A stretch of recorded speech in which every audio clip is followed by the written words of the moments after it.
Alright, we are going to do a full calibration start to finish on a Rice Lake CLS-M forklift scale. We're going to go ahead and fire up Revolution.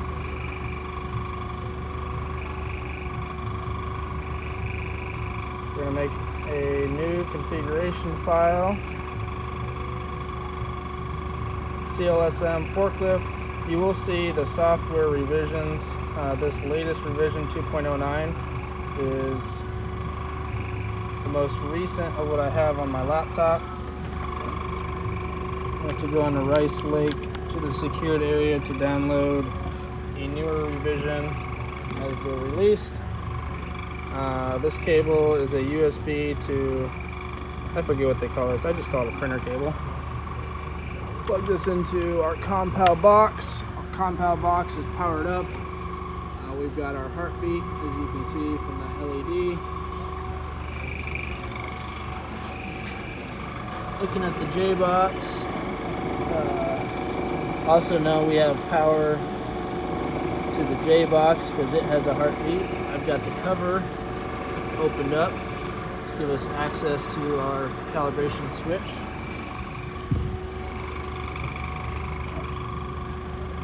And so we had opened up a new file. We're going to use this little connect button.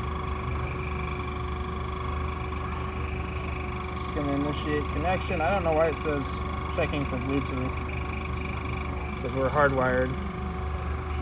But, it's successfully connected. I'm going to setup and look at our live weight.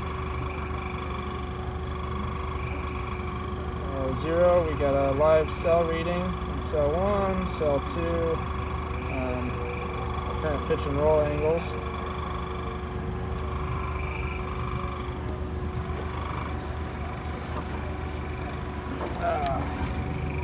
I hate all the safety features of these forklifts. Gotta put some weight on the seat just to bring the mass up. First things first, we're going to do a 0 angle on the carriage. We're pretty close. We'll tilt back a little bit. It's very important to base your 0 angle off of the actual carriage and not off of the forks, because forks do bend over time. That's why I have my level back here on the carriage. Even sometimes this front extension can be kind of tweaked.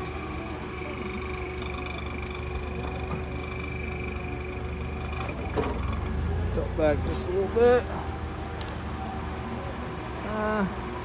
Overshot it a little bit, but that's pretty close. I got plenty of degrees of freedom in the calibration, so we're going to do a 0 angle.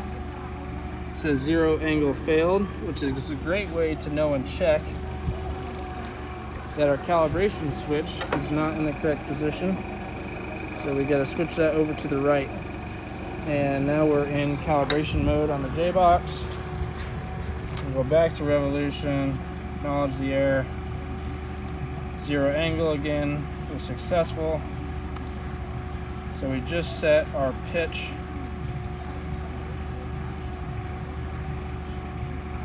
I'll do a little auto refresh. You see, this is changing a little bit. You know, I think we got what legal for trade tolerance is like 3 or 5 degrees, so we got plenty of wiggle room there. I'm gonna go ahead and enter our calibration. Validate the serial number of the carriage. So what it says it is. You'll note the actual serial plate tag here has been ripped off. So it's unidentified. Thankfully, somebody was nice enough to stamp the serial number over here. So it's 112181.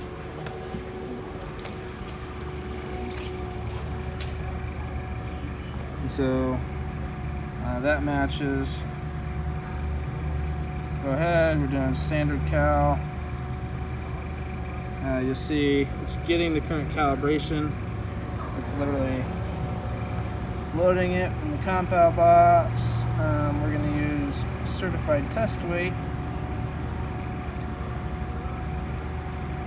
Make sure nothing is on our carriage. Go ahead and zero. You'll see it's still getting zero. Sometimes these steps take a few seconds to complete. When it's complete, we can advance. And so it says measure cell 1 first. And it's important to know on these CLS-Ms, you can find it in the manual, but there is load cell number 2 and load cell number 1. And it's important to remember, you can always tell by looking at the live weight screen, by putting weights on the forks to see which cell count is responding the most. But when you work on them enough, you just know.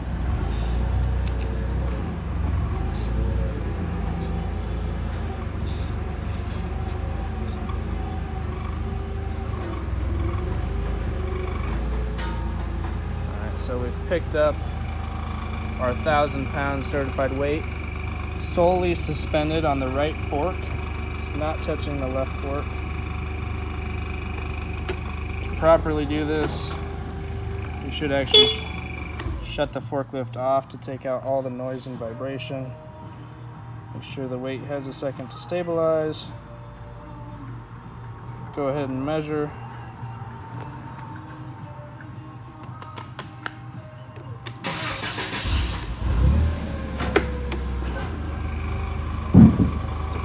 And we got to move over and do cell 2. It's the left side.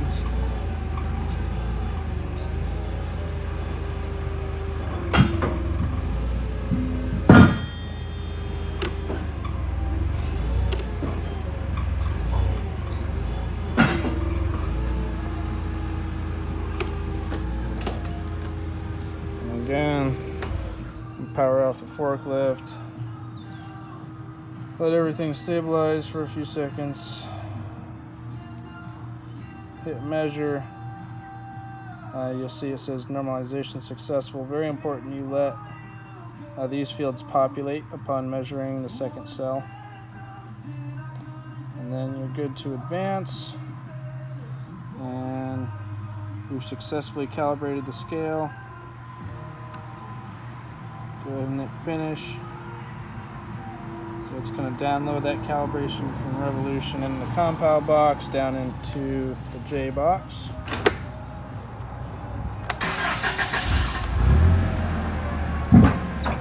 Back up here. An important note to be made that I've learned over time is that sometimes there seem to be issues in live weight mode when you still have the J box in calibration mode. So we're gonna flip that switch back over. So we're in legal for trade normal weigh mode now in the J box, and viewing live weight here on Revolution. Just to double check our calibration was good. Pick up the mass again.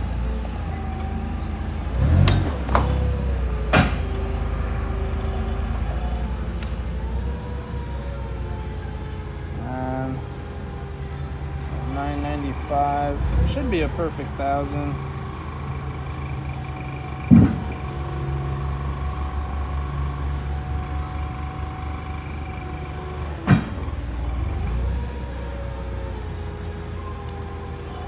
We were at 375 before the calibration, so we may have to do a second one just to fine tune, since that was so much adjustment after replacing the J box. But that is a successful calibration of a Rice Lake CLS-M forklift scale.